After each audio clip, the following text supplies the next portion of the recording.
Yeah, it's your boy Danny J. Quick, and I'm here with Kyron Silva. And we want to thank you for joining the Four Tales podcast. I want to know what it is Quick is trying to say. We're about to talk some comics and get a little bit controversial. Everything from indie books to movie to level commercial. With no rehearsals when we converse to coerce you. And then we do the quick takes and try to get to the person. So join us and get your comic book a few more sales once a week wherever you pod. It's Four Tales. Once a week wherever you pod. It's Four Tales.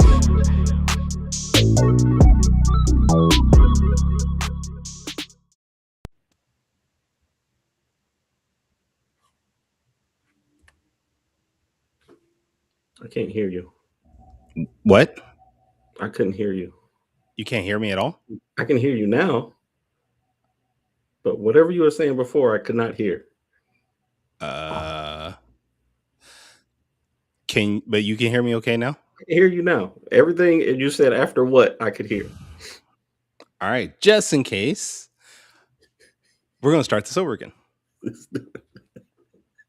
Ladies and gentlemen, boys and girls, children of all ages, Taurus Comics, in collaboration with Fourth Wall Productions, respectfully brings to you the 186th episode of the Four Tales podcast. I'm your host, Kyron Silva from Taurus Comics. Across the way is the Lavender ghostwriter of Ace Blade, Dan J. Quick. Together, we are your two award-winning blurred comic creators here to help you find your next favorite comic. We are live via Facebook, Twitch, YouTube, TikTok, and Instagram. So if you're listening or watching us live, thank you for your support. Don't forget to like, subscribe, share, and review this podcast because all your positive reviews and interactions help us reach a bigger audience. Did you want some cheap viewers by chance? Not right now. Not right now? Okay. Maybe later. Wait, what, later? Yeah, maybe. I got a private stream that I'm doing later. I might need some cheap viewers. But I realized I understand now why I'm freezing. My upload speeds are terrible over here. Okay. Yeah. So like 0.3 megabytes per second. Terrible. Wow. I'm gonna have to get that fixed. Yeah, because you look horrible at times. Yeah. And normally you don't look great normally, but you look horrible even. Yeah, I'd rather look decent at least. Horrible is not good for me or for you or for this podcast. So, yeah, because you're the star of the show. So without you, not even close. Yeah, our guest is the star of the show. Oh, you're right. You're right. So without the guest, this would be terrible. Very terrible. But you're gonna have to keep us afloat today because I can't do anything about it today. How you been doing though, Kyron?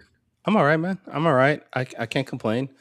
Well, I can't complain. But most of this week has been about preparing for.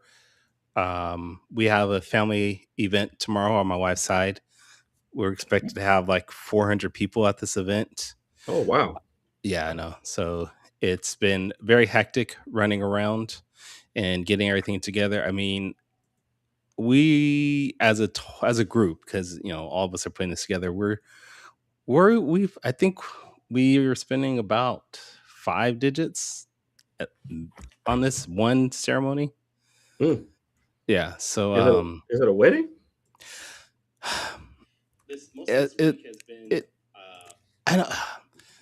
I don't. It's not a wedding. It's the closest thing I can say. It's sort of like an anniversary. This is for my mother-in-law, and my father-in-law. In my wife's culture, this is a protection ceremony.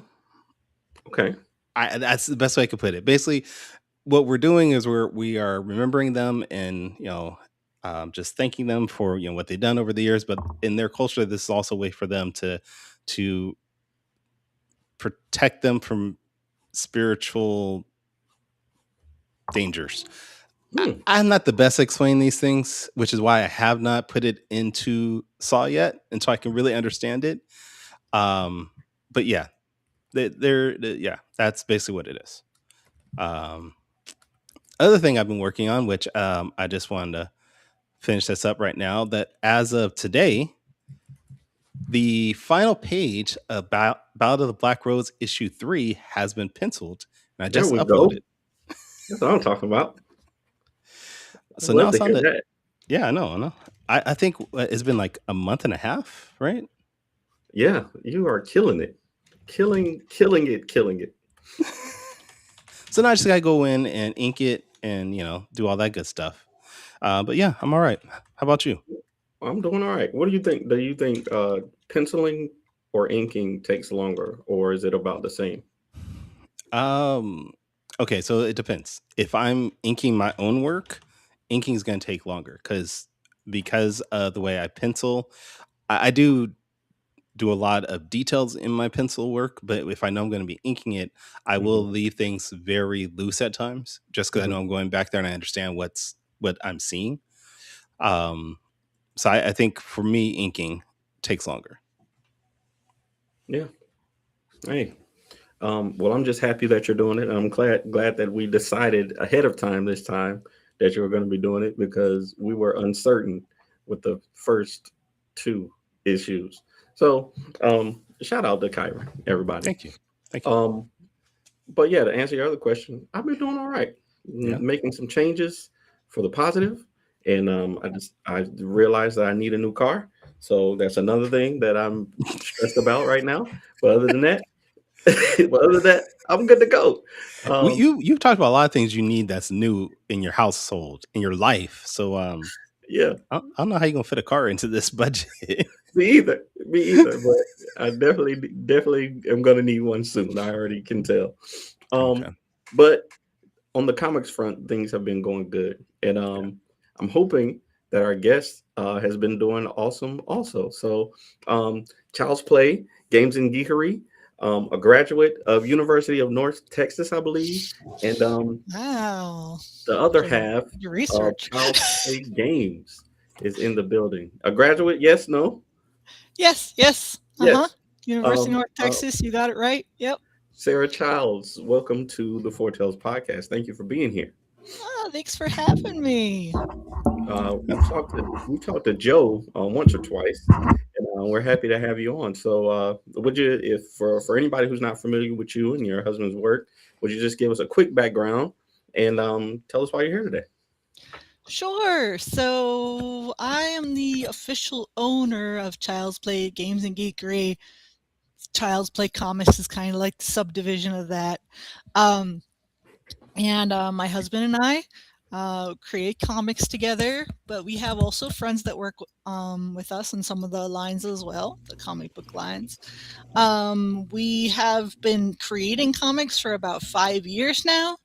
And before that, oh my goodness, it was so many years ago. Uh, um, let's see, I think we started the business about 7 years before that because we've had a lot of twists and turns and changes.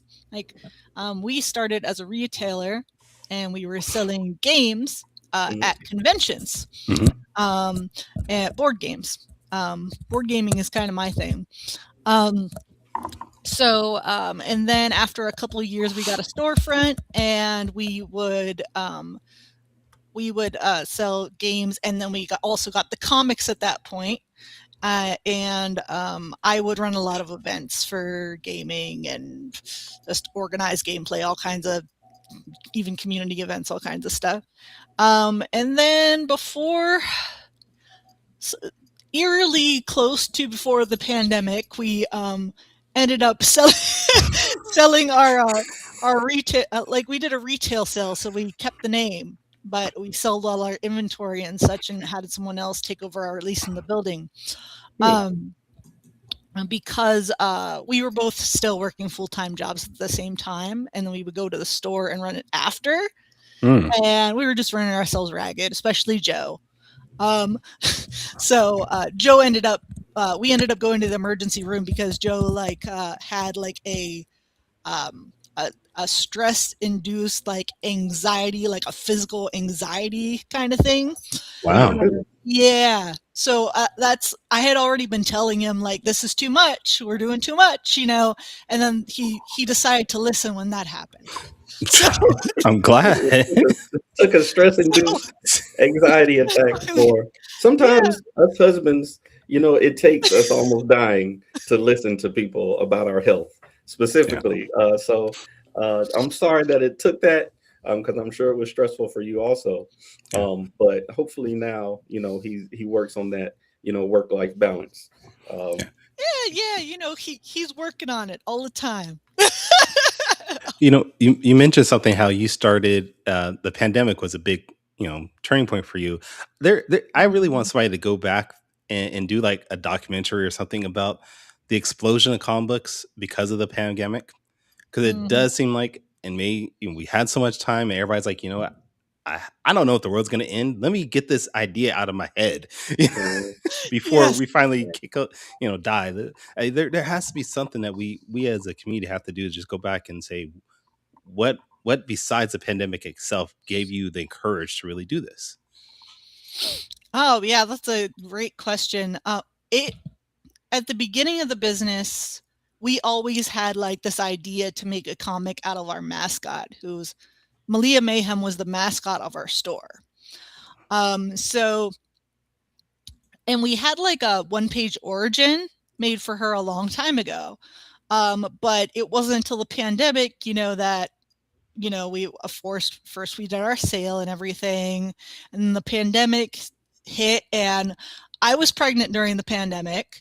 I don't know if Joe told you this or not. I got pregnant 3 weeks before the shutdown happened here. Wow. Yeah. So it was like, pregnant, not going anywhere. No, thank you. And then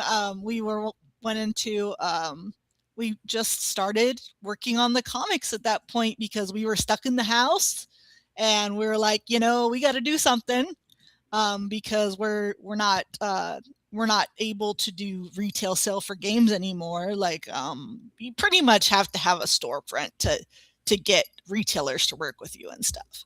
So so we just kind of decided to transition, like, okay, let's, go focus on being creators instead. I was working on a tabletop game before the pandemic as well. And then it's kind of been sitting on the back burner for the last 5 years now. So I might get back to it at some point, but we kind of changed gears. We went towards the comics. I'm like, maybe I'll get that back there at some point. Let's see. I wonder if that's still the case, though. You said that retailers will really only work with you if you have a storefront. I wonder if after the pandemic, because I know a lot of people sell exclusively online now, the like shipping and logistics has changed a lot since the pandemic, because of things like DoorDash and Amazon and warehouses all over the place. Literally, all these companies have warehouses all over the country now. So I wonder if that has changed. I know even myself and Kyron, while we do shut up. While we do in-person sales, and we do have appearances at comic book stores, a lot of our business is online. Like, I do most of my sales are on TikTok. So I wonder if that's changed at all. Have you experienced that change, or would you consider going back to the way it was? Yes. So, when we first started doing the conventions, man, I can't even remember back then where we got started. I think there was one distributor that would work with us without a storefront, and that's where we started, but we ended up having 3 eventually. And then they kind of, like, from what I can remember, I think they had changed their policies that they wouldn't work with you if you didn't have a storefront, kind of when we did the sale and everything. But it may have changed now. I have no idea. But we kind of decided, like, when you sell tabletop games at conventions, there's a lot of inventory that you lug around. Like, games can be pretty big and heavy. And our setup is very easy selling comics comparatively to what it used to be. And we were kind of like, we're getting too old for this as far as setting up all the games and everything. We're like, it's just too much. Maybe if I created my own game, I would be like, okay, I'm willing to lug a couple boxes of these games around. But right now it's like, no, this is perfect right here. Yeah, understandable. So let's talk about your comic. You have, like you said, you have Malia Mayhem, and you already have issue 1 out, and you're coming out with issue 2, right?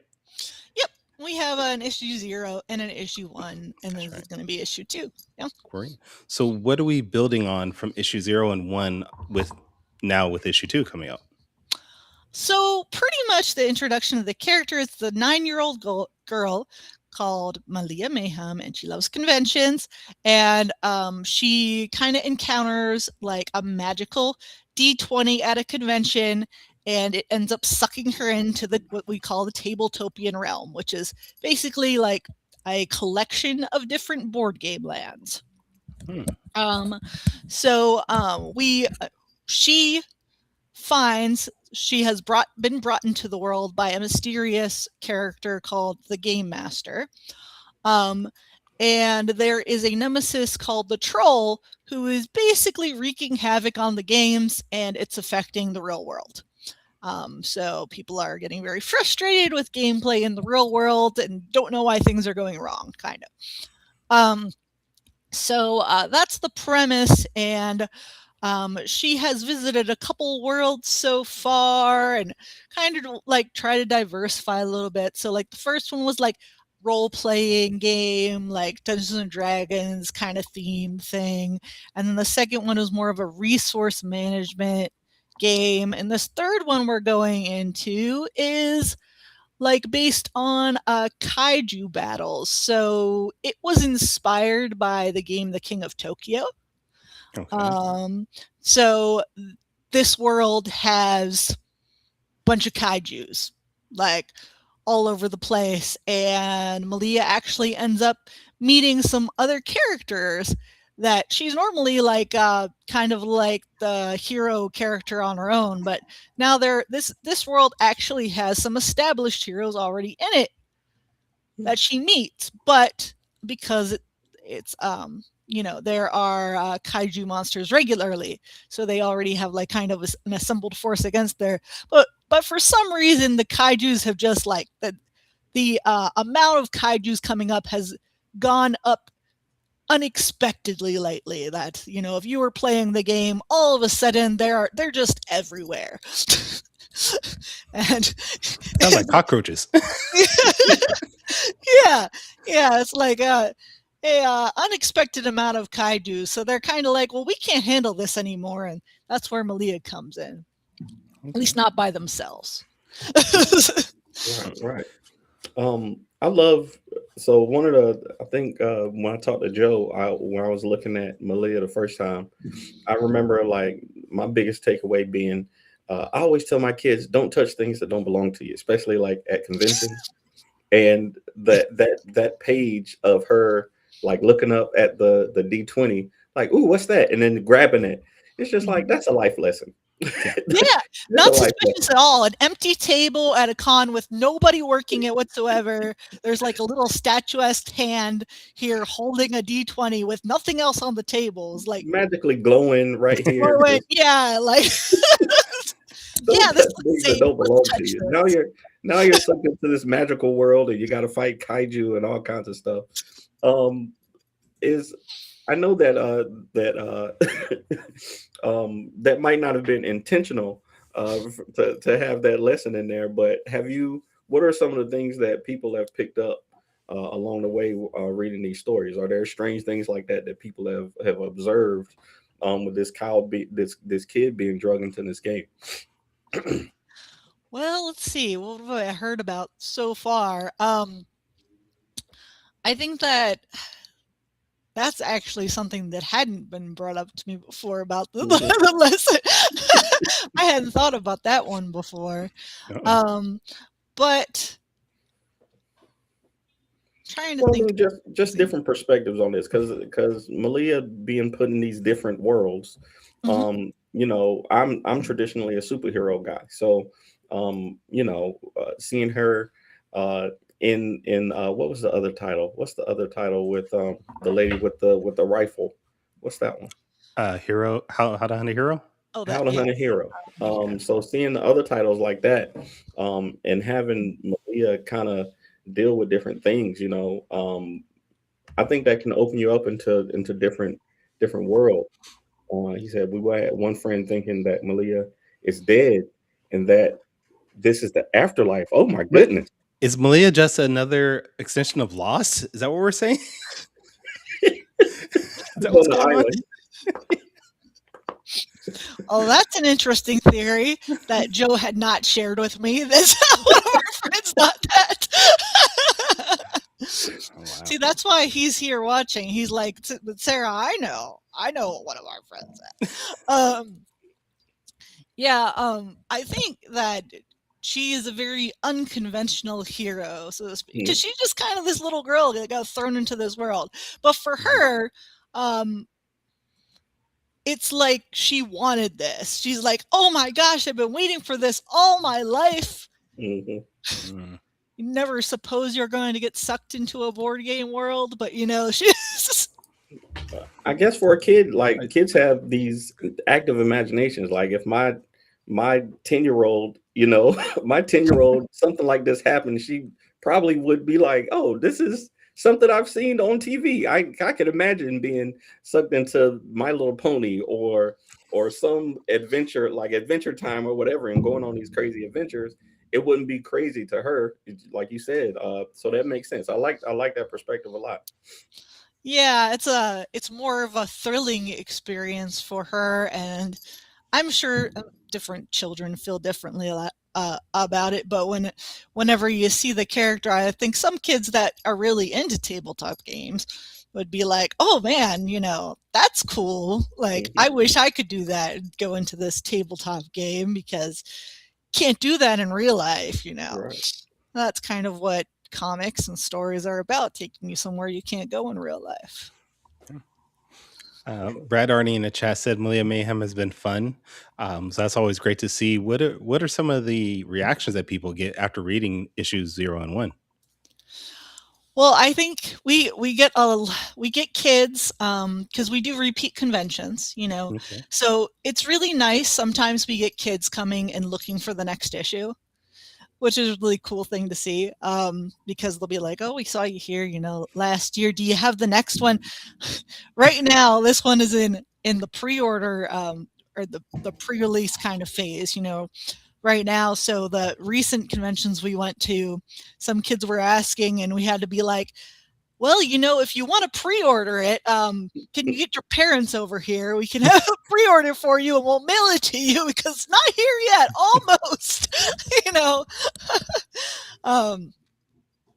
But I think that from what I've seen for kids, from kids so far, it's a lot of just being drawn to the character, liking the look of the character. She's I feel like she's pretty relatable because to kids that are familiar with kind of like the con kind of things and tabletop gaming and all that kind of stuff, because she's got the cat ears and the D20, and it's kind of her thing is going to the cons, and then that's where it all starts. So she and she also has a very the art, it's a very anime-esque kind of feel to it. So I think people are also drawn to that. And we have a lot of adults that read it too. I just like seeing the kids interested.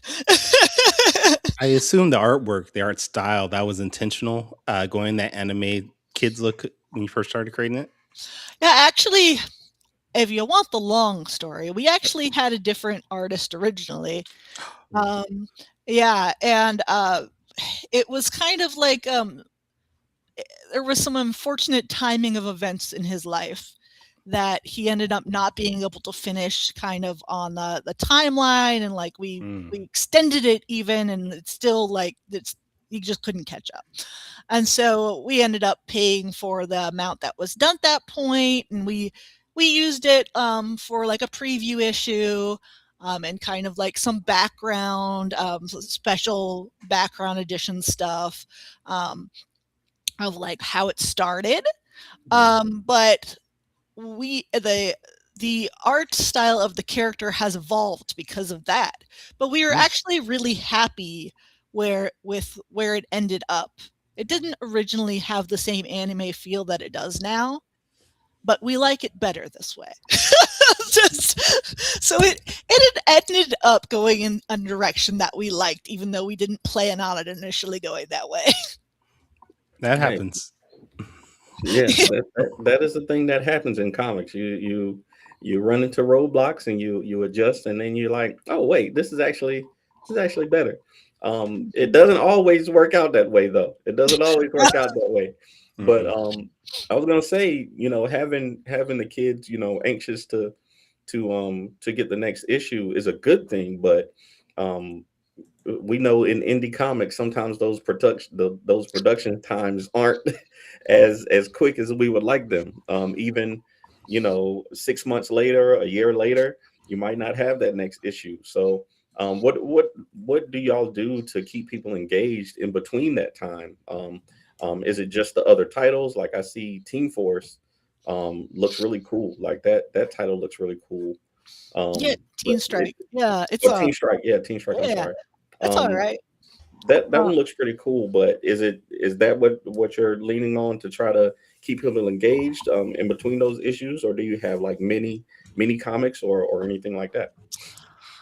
Really, we really haven't done mini comics. We do keep people engaged with the other issues, and it seems like we always have something new going on. We do have our friend Jesse, who has Dinosaur Comics, predominantly writes Teen Strike, but Joe and his other friend Roy kind of like helped with the ideas and such. Are included. They have characters in the comic and whatnot. So we kind of he'll go to a convention and sell our comics. We go to a convention and sell his comics. So we kind of like twist that together because it's a nice teen title. But we also have How to Hunt a Hero at the same time, and we just started a new comic called Fanny Maid.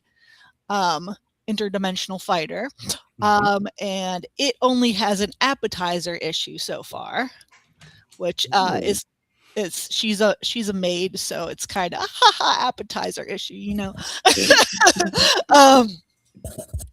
So we do have quite a few things running, and we're kind of like going from one to the other. It's like, okay, now we're ready to put out the Kickstarter for Malia.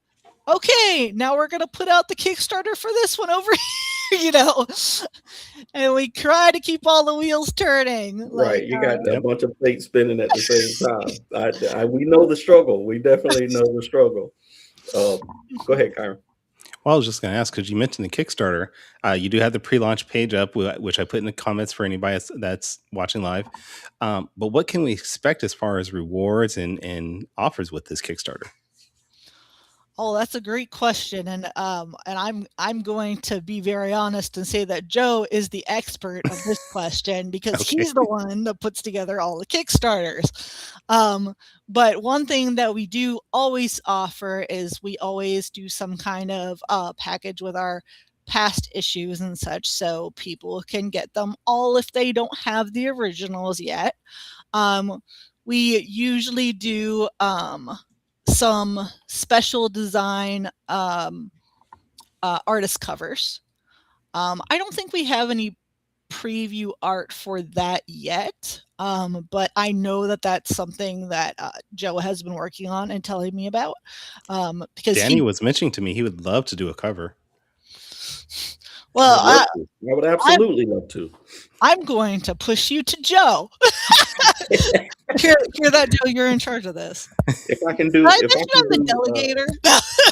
If I could do, I see you got that kaiju Slock in there. If I can make them purple, I'll do it for free. No, I'm just playing. I would.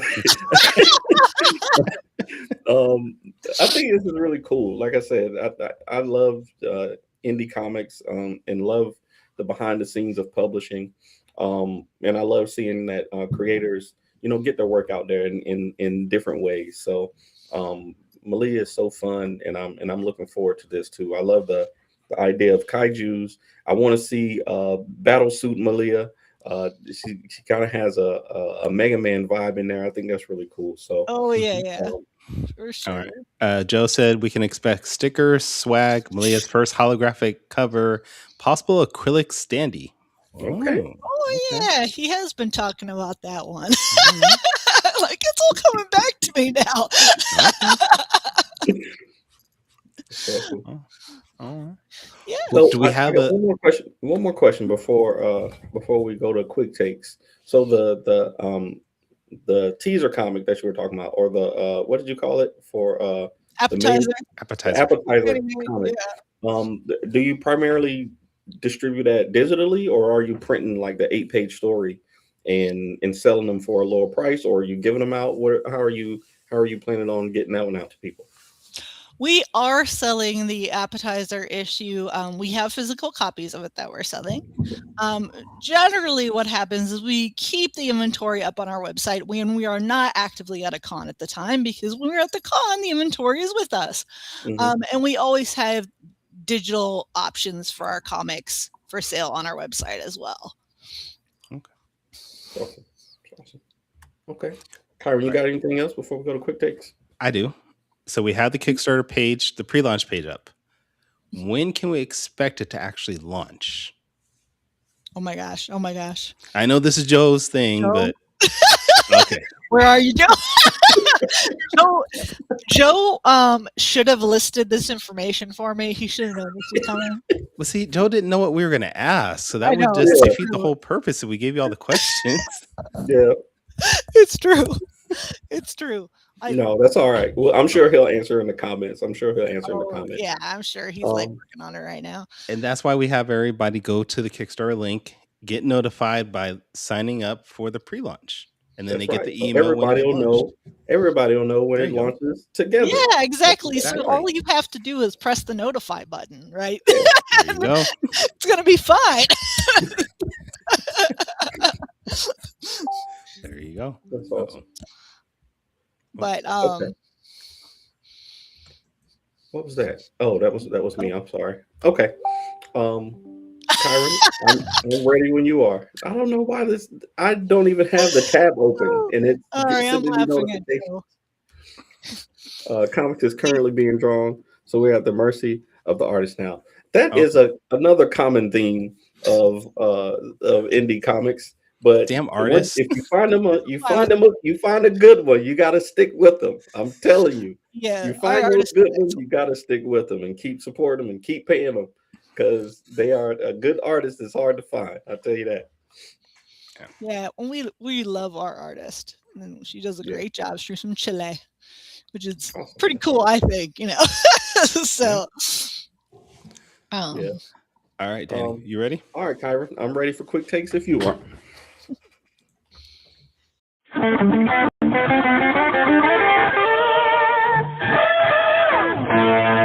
Quick takes. All right. If you haven't seen the show before, Quick Takes is a rapid Q&A session where we grill our guests on their deepest, darkest secrets from the internet. These questions, we're going to ask you 5 questions, and you're going to have 45 seconds each to answer them off the top of your head. And these questions are just designed for our audience to get to know you a little bit better. So, question number 1, and this may be the most important question you answer this entire year. Pancakes or waffles, and why? oh man, that is the best question, and so hard because I like both of them. I'm gonna pick waffles. Okay. I feel like I go with waffles more often. Why? It's funny because they're crispier. It's like, isn't it made out of the same stuff? It literally is. It's just you put one in a different container, but it's literally the same thing. Yeah. So it must be because it's crispier. The shape. I'm just drawn to the shape. Yeah. But I liked it. I like them with like strawberries and whipped cream. Yeah. For some reason, I like strawberries on whipped cream better on waffles than I do on pancakes. I don't know why. It's just it's that way. Yeah, I saw a picture that you posted of some waffles with strawberries, I think blueberries and whipped cream, and I realized I've become a waffle person. I used to be a pancake guy. I used to love just a good pancake with some, you know, with some nuts in them or something like that, bananas. But as I've been married, me and my wife has also always been a waffle lover, and I've been eating more waffles lately. So, but they're both delicious. So there was no wrong answer there. You just gave the better one. Question number two. I feel like pancakes would have been the wrong answer, right? Yeah, I know. There was no wrong answer, but you picked the No. right answer. Yeah, exactly. Question number two. All right, in 45 seconds, I want you to describe to me the joys of thrifting. Of thrifting. Yes. Yes. Oh my. Okay. Well, thrifting is something that Joe and I have done for occasions in which we went to we used to go to this thing called Scare for a Cure all the time, and you literally get drenched in blood. It's like fake blood. It's like it's like a haunted house kind of thing. You get drenched in blood. So we would cosplay with stuff from the thrift shop. Oh. Okay. Yes, but also I'm known for my haggling skills. I used to do a lot of haggling at conventions and stuff, and then I became a retailer, and I felt bad haggling. That's hilarious. That's hilarious. I asked because I saw I think it was one of those cards that you did, which was talking about. I think the title was "It's 99 cents" or something like that, and and I thought that was hilarious. Joe made a fake card game for me. They're all cards, different themed cards, but it doesn't actually play like a game at all. They're just all making fun of inside jokes and stuff. No, I thought that was hilarious. I was like, you can't be mad if it's 99 cents. If you find a good deal, you got to buy it. So, Yeah. Okay. Question number three. I want to know, what are some of the best parts and worst parts about being married to a creative? The best parts and the worst parts. Oh man, the worst ones are so much easier. They come up right away. No. So it's constant. There's this thing that you think that you have called time, and then it doesn't exist anymore. With Joe, it's just he always has to be working on the next thing, which is both a positive and a negative. He keeps everything on track and going, but at the same time, it's also how he ended up in the hospital when we had a store, because he just keeps going.